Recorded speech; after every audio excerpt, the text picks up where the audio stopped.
Em 5 anos, preço do café sobe mais de 100% e você vai ver também.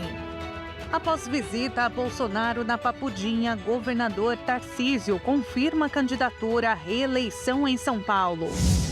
E ainda, taxa de desemprego cai e fecha 2025 no menor patamar da história. Essas e outras notícias você confere agora no Redação Hit. Olá, bom dia para você, 11 horas e 30 minutos pelo horário de Brasília. Seja muito bem-vindo. Vamos conferir agora os destaques do Redação Hit, primeira edição desta sexta, 30 de janeiro de 2026. O café foi o produto da cesta básica que ficou mais caro em 2025. Em 5 anos, o valor do produto subiu mais de 100%. A Associação Brasileira da Indústria de Café revelou que o café foi o item da cesta básica que mais encareceu no ano passado, e o preço da bebida deve continuar alto em 2026. Isso porque, mesmo com a expectativa de uma maior oferta, devido à boa safra, os estoques mundiais do grão estão esvaziados e a colheita deste ano deve ser usada para recompor essas reservas. O faturamento da indústria de café torrado cresceu 25,6% em 2025 e passou de 46 bilhões de reais. Segundo a associação, a alta foi provocada pelo aumento do preço do café no supermercado. Entre 2021 e 2025, o valor subiu 116% para o consumidor. Como isso, houve uma queda do consumo no ano passado de 2,31%, mas a alta ao consumidor ainda foi menor do que a registrada pela indústria para a compra do alimento dos produtores. O preço do arábica, o tipo mais comum consumido no Brasil, cresceu 212%. Esse aumento é resultado de problemas climáticos que afetaram as lavouras nos últimos anos, como geadas, secas e temperaturas elevadas. Com menos grãos disponíveis no mercado, os preços ficaram mais altos. A ABIC acredita que o Brasil deve ter uma boa colheita em 2026. Mesmo assim, calcula que seriam necessárias ao menos 2 boas safras, ou seja, boa colheita por 2 anos seguidos, para gerar uma queda real nos preços do café. O foco da indústria, neste momento, é recuperar os estoques. Por outro lado, com mais grãos disponíveis, os preços tendem a oscilar menos, o que pode abrir espaço para promoções nos supermercados.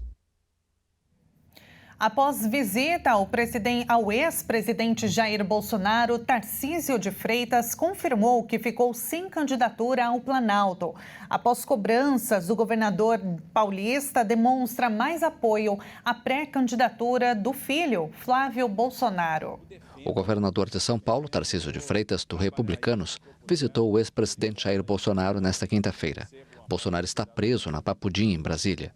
Após a visita, Tarcísio falou com a imprensa e reiterou o apoio à candidatura de Flávio Bolsonaro à presidência da República. Não tem dúvida, esse assunto não está em discussão, já está consolidado, não tem dúvida com relação a isso, não tem nenhum dissenso com relação a isso. O governador de São Paulo também disse que a prioridade dele é a reeleição ao governo do estado. Olha, a gente conversa sobre isso desde 2023, que meu interesse era ficar em São Paulo. Isso aí não tem controvérsia nenhuma. É a primeira vez que Tarcísio e Bolsonaro se encontram desde que Flávio anunciou que é o nome escolhido pelo ex-presidente para disputar a presidência da República. E o presidente Lula passou por uma cirurgia de catarata nesta manhã. Ele deve passar o fim de semana em repouso e deve voltar a trabalhar na segunda-feira. O Planalto informou que o procedimento ocorreu sem intercorrências e o presidente está bem e já recebeu alta hospitalar. O presidente Lula realizou, nesta sexta-feira, a cirurgia de catarata no olho esquerdo, em Brasília. Ele chegou às 7h30 da manhã no Hospital de Olhos, onde realizou o procedimento e deixou a unidade hospitalar por volta das 10 horas. A operação é de baixa complexidade com anestesia local. Lula permanece esta sexta-feira e o fim de semana na residência oficial da Granja do Torto, em repouso. A previsão é que volte às atividades de rotina na segunda-feira. Durante o período, o presidente segue em acompanhamento habitual com a equipe médica. Lula já passou por este procedimento, no olho direito, em 2020. Em agosto daquele ano, foi operado em São Paulo e também liberado no mesmo dia. Em 2025, a taxa média de desemprego ficou no menor patamar desde o início da série histórica. Segundo o IBGE, a população desocupada somou 6.200.000 pessoas, uma redução de cerca de 1 milhão de trabalhadores em relação ao ano anterior. A taxa média anual de desemprego ficou em 5,6% no ano passado e atingiu o menor patamar desde 2012. A população desocupada diminuiu cerca de 1 milhão em relação a 2024 e registrou pouco mais de 6 milhões de pessoas, o que representa queda de 14,5% em relação aos 7 milhões registrados no ano anterior. Já a população ocupada também é recorde e alcançou 103 milhões de trabalhadores em 2025. O número é 15% maior que em 2012, quando havia 89 milhões de ocupados. Além disso, a estimativa anual do número de empregados do setor privado com carteira de trabalho assinada cresceu 2,8% em 2025 e atingiu quase 39 milhões de pessoas, o mais alto da série histórica, com um acréscimo de cerca de 1 milhão de pessoas com carteira assinada em relação ao ano anterior. Já a taxa anual de subutilização da força de trabalho teve um recuo de 1,7 ponto percentual. E a população subutilizada foi estimada em 16 milhões de pessoas, queda de quase 11% em relação ao ano anterior. Já o rendimento real habitual de todos os trabalhos registrou um aumento de R$ 192, chegando a um valor estimado de R$ 3.560. Já o menor resultado havia sido em 2022, quando ficou em R$ 3.032. O presidente dos Estados Unidos, Donald Trump, assinou uma ordem executiva afirmando que os Estados Unidos poderiam impor tarifas a países que vendem petróleo para Cuba. O magnata ainda afirmou que pretende não ter que usar as Forças Armadas contra o Irã e criticou a aproximação entre Reino Unido e China. O presidente Donald Trump assinou uma ordem executiva afirmando que os Estados Unidos poderiam impor tarifas não especificadas a países que vendem petróleo para Cuba. A decisão, que aumenta ainda mais a pressão sobre Havana, se baseia na declaração de estado de emergência em relação à ameaça excepcional que Cuba representa para a segurança nacional dos Estados Unidos, segundo o decreto. Washington acusa as autoridades cubanas de se alinharem e apoiarem diversos países, organizações terroristas internacionais e atores hostis aos Estados Unidos, incluindo Rússia, China, Irã, Hamas e Hezbollah. Cuba também é acusada na ordem executiva de desestabilizar a região por meio da imigração e da violência, enquanto dissemina suas ideias, programas e práticas comunistas. Durante o lançamento do documentário de sua esposa Melania, Trump ainda falou sobre o Irã, afirmando que pretende não ter que usar as Forças Armadas americanas contra o país. O magnata ainda criticou a aproximação do Reino Unido com a China, classificando a parceria de muito perigosa. Trump anunciou ainda que ordenou a reabertura do espaço aéreo venezuelano para voos comerciais. Na entrevista coletiva na Casa Branca, o republicano também falou sobre o FED e o conflito na Ucrânia. O presidente americano Donald Trump anunciou que ordenou a reabertura do espaço aéreo venezuelano para voos comerciais. Em entrevista coletiva durante um conselho de ministros na Casa Branca, o magnata explicou que tomou a decisão após conversa com a líder interina do país sul-americano, Delcy Rodrigues. Acabei de falar com a presidente da Venezuela e informei que vamos abrir o espaço aéreo comercial sobre a Venezuela. Cidadãos americanos em breve vão poder ir à Venezuela e vão estar seguros lá. Está tudo sob forte controle. Durante a entrevista, o republicano revelou também que o movimento islamista palestino Hamas deve se desarmar. A medida faz parte do cessar-fogo entre o grupo e Israel, intermediado pelos Estados Unidos. Agora queremos que o Hamas se desarme, certo? Disseram que eles nunca iriam se desarmar. Parece que eles vão se desarmar. E eles nos ajudaram com a recuperação dos corpos. Ainda sobre o cenário internacional, Trump afirmou ter pedido pessoalmente ao colega russo Vladimir Putin que interrompesse os ataques à Ucrânia durante uma semana. Pedi pessoalmente que o presidente Putin não atacasse Kiev e outras cidades por uma semana, o que ele concordou. Tenho que dizer que foi muito gentil. Muitos disseram, não desperdice a ligação, você não vai conseguir. E ele aceitou, e estamos muito felizes com isso. O magnata explicou que fez o pedido por conta do frio excepcional do inverno na Ucrânia. Também nesta quinta, o presidente americano afirmou que vai anunciar na próxima semana o seu indicado para presidir o Federal Reserve, o Banco Central americano. O cargo é ocupado por Jerome Powell, alvo de críticas recorrentes de Trump por não reduzir as taxas de juros. O mandato de Powell à frente do Fed termina em maio. E atualizando a informação, saiu agora há pouco, Donald Trump indicou Kevin Warsh para a presidência do Fed, o Banco Central americano. O nome ainda precisa ser aprovado pelo Senado dos Estados Unidos e, se confirmado, vai suceder o presidente Jerome Powell quando seu mandato terminar em maio. E veja a seguir, 9 estados e Distrito Federal retiram o exame da baliza para obtenção da CNH. E antes do intervalo, vamos dar aquela olhada no tempo. Vamos para a cidade de Timbé do Sul, Santa Catarina, 26 graus. O Redação Hit volta já já.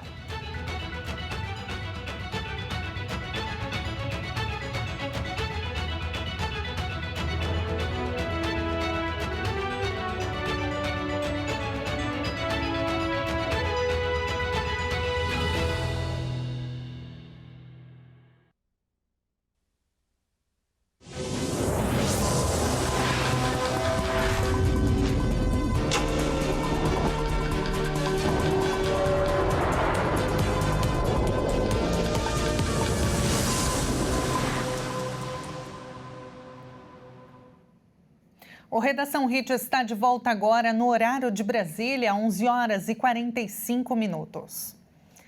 Subiu para 14 o número de mortes causadas pela chuva em São Paulo. Um motociclista foi arrastado pela enxurrada em Piracicaba, interior paulista. Ele é a 14ª vítima das chuvas desde o início de dezembro do ano passado, quando foi iniciada a Operação SP Sempre Alerta da Defesa Civil. Além das chuvas, os termômetros hoje na cidade de São Paulo registram temperaturas baixas em relação aos dias anteriores. Neste momento faz 22 graus. Mas será que o final de semana também deve ficar assim e as chuvas devem continuar? Vamos saber mais agora com a porta-voz da Tempo Ok, Maria Clara Sasaki. Maria Clara, muito bom dia. Olá, muito bom dia, Tabata. Bom dia também a todos que nos acompanham. De fato, né, Tabata, a gente está numa época do ano onde as chuvas são muito severas, muito intensas e muitas vezes acabam pegando o pessoal de surpresa no final da tarde, no comecinho da noite, porque é aquela chuva que pode atingir um bairro, o outro não. A população às vezes está saindo do trabalho, é surpreendida por essa chuva e aí, infelizmente, a gente tem vários transtornos, né? Uma chuva muito rápida, olha só como a gente pode ver aí nas imagens, causa alagamentos. É uma chuva que o sistema de drenagem da cidade, Tabata, não consegue dar conta de evacuar, né, toda essa quantidade de água. Por isso que nós temos esses transtornos aí. E esse é o cenário, é a cara do verão aqui no Sudeste, Tabata. Então, essas chuvas, elas são esperadas mesmo nessa quantidade, nessa intensidade assim? Ou algo tem provocado?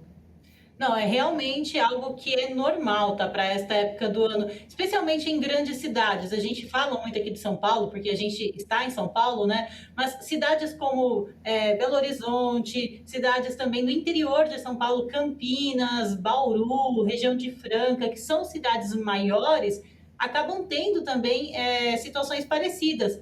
Por que isso acontece, Tabata? A gente tem no verão uma intensidade de chuvas maior. A gente tem mais radiação solar chegando aqui na Terra, né? Um aquecimento maior da superfície e mais umidade disponível também na atmosfera. Isso acaba favorecendo a formação das nuvens carregadas e aí a gente tem sempre aquelas pancadas de fim de tarde que acabam provocando esses transtornos. Além disso, né, além dessas chuvas pontuais que não estão associadas a nenhum sistema muito bem organizado, muito generalizado, nós temos também outras instabilidades que são até mais fortes, como é o caso deste final de semana, o ciclone extratropical se formando entre o sul e o sudeste do Brasil, no oceano, mas que pode trazer chuvas um pouco mais significativas também para áreas do sul e do sudeste do país, Tabata. Esse ciclone é o responsável por essa queda na temperatura, Maria Clara? Na verdade, é o excesso de nebulosidades, Tabata. A gente tem mais umidade na atmosfera e isso acaba controlando a temperatura. A umidade, eu costumo brincar que ela serve como se fosse um isolante térmico. Quanto mais umidade, mais controle da temperatura. A temperatura não consegue subir tanto. Perfeito. Agora, tem algum outro ponto do país que merece atenção, além do Sudeste? Desculpa, gente. Imagina. Não, temos sim outras áreas que merecem atenção também. É o caso do estado. Olha, falha a minha voz agora. Se você quiser tomar uma água, Maria Clara, fica à vontade. A gente sabe que, às vezes, o tempo seco, enfim... Ar-condicionado. Ar-condicionado, né? Infelizmente, acaba contribuindo para a rouquidão. A gente fica com a garganta seca mesmo, ainda mais em São Paulo. Né? Se você conseguir... Aqui, já me recuperei, estava Perfeito. De volta aqui. Então, ao vivo é assim, né? A gente tem... a vida acontecendo, né? É assim mesmo. Então, outras regiões que merecem atenção, Tabata, são estados de Mato Grosso do Sul, Paraná, Rio de Janeiro e Minas Gerais. Isso porque esse ciclone também influencia uma condição de instabilidade na atmosfera e favorece a formação de nuvens carregadas nestas áreas ali destes estados, né? Paraná, Mato Grosso do Sul, Rio de Janeiro, Minas Gerais também. Áreas da faixa leste do estado do Paraná e também de Santa Catarina podem registrar acumulados mais significativos devido à presença do ciclone. E depois disso, a gente ainda vai ter a formação de uma linha de instabilidade, uma área de frente fria, que acaba avançando pelo sudeste do Brasil e levando chuvas também para outras áreas do Rio de Janeiro, Espírito Santo, áreas ali da faixa leste de Minas Gerais, para este final de semana. O ciclone mesmo vai se afastar para o oceano, ele vai embora para o oceano, mas as instabilidades associadas à formação dele ainda podem provocar uma chuva mais significativa ali no Rio de Janeiro a partir de sábado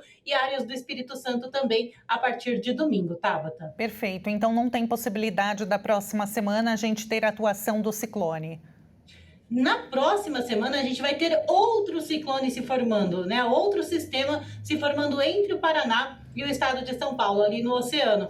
E ele vai ter um pouco mais de intensidade, tem potencial para rajadas de vento um pouco mais intensas. Só que este novo sistema, ele acaba levando mais instabilidades para áreas mais ao norte do sudeste do Brasil. E é possível até que ele dê origem a um corredor de umidade que vai atravessar aí a região central do país lá para o final da próxima semana. Por enquanto, para estes últimos dias de janeiro, iniciozinho do mês de fevereiro, a gente tem esse ciclone agora, que vai embora, vai se afastar para o oceano, não vai trazer chuvas muito persistentes, é algo mais rápido. E depois, a partir da próxima quarta-feira, é que a gente deve ter a atuação deste outro ciclone extratropical e aí um pouquinho mais intenso, Tabata. Maria Clara, olha, muito obrigada pela sua participação aqui. Toma uma água, né? Porque a gente precisa, a gente fala muito, né? Usa a voz como um instrumento de trabalho. Toma uma aguinha e olha, muito obrigada. Tá tudo certo, estamos aqui. Um excelente final de semana para você. Muito obrigada. Tchau, tchau. Tchau, tchau. Nós acabamos de ouvir a Maria Clara Sasaki, porta-voz da Tempo OK. E olha, nesta semana nós falamos sobre o exame de baliza que foi retirado pelo Detran de alguns estados, como São Paulo, por exemplo. Agora, 9 estados e o Distrito Federal também aderiram à nova mudança. O motorista só vai precisar parar no final do teste e não vai ser entre os cones e nem entre 2 carros, como era. Mas 17 estados ainda exigem dos candidatos a motorista essa habilidade. A resolução do Conselho Nacional de Trânsito prevê que o motorista vai ter que passar em linha reta próximo à calçada. Para não perder ponto, será preciso parar no máximo a 50 centímetros do meio-fio. O novo modelo já foi adotado em estados como São Paulo, Alagoas, Amapá, Espírito Santo, Goiás, Mato Grosso do Sul, Pará e no Distrito Federal. Outros 9 estados aguardam a publicação do Manual Brasileiro de Exames de Direção Veicular para padronizar e aplicar as alterações. Para a Secretaria Nacional de Trânsito, um motorista ruim para estacionar, que encosta o pneu no meio-fio, não está oferecendo risco nas ruas, mas era reprovado no teste. A retirada do teste da baliza segue uma série de mudanças feitas pelo Ministério dos Transportes no processo de obtenção da habilitação. Desde janeiro, condutores e sem registros de pontos na CNH nos últimos 12 meses podem ter o documento renovado automaticamente de forma gratuita.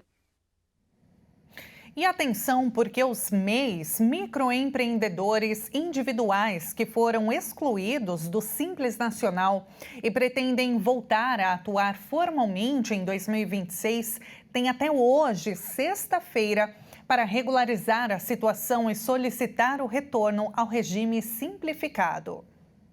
O Simples Nacional é o regime tributário simplificado disponível para microempresas e empresas de pequeno porte que faturem até R$ 4.800.000 por ano, o que também inclui o MEI com limite de faturamento anual de R$ 81.000. A verificação e a regularização devem ser feitas no ICAC da Receita Federal, com acesso por meio da conta gov.br. Caso o pedido para ser reenquadrado não seja feito dentro do prazo, o retorno ao Simples Nacional e ao CIMEI só vai poder ser solicitado no próximo ano. Em relação aos débitos, a consulta pode ser feita no domicílio tributário eletrônico do Simples Nacional ou pelo portal ICAC. As dívidas podem ser parceladas em até 133 prestações mensais, com valor mínimo de R$ 25 para MEI. O desconto chega a até 100% sobre juros, multas e encargo legal. E o Redação Hit termina aqui. Muito obrigada pela sua companhia. Uma excelente sexta-feira para você e um ótimo final de semana. Até mais.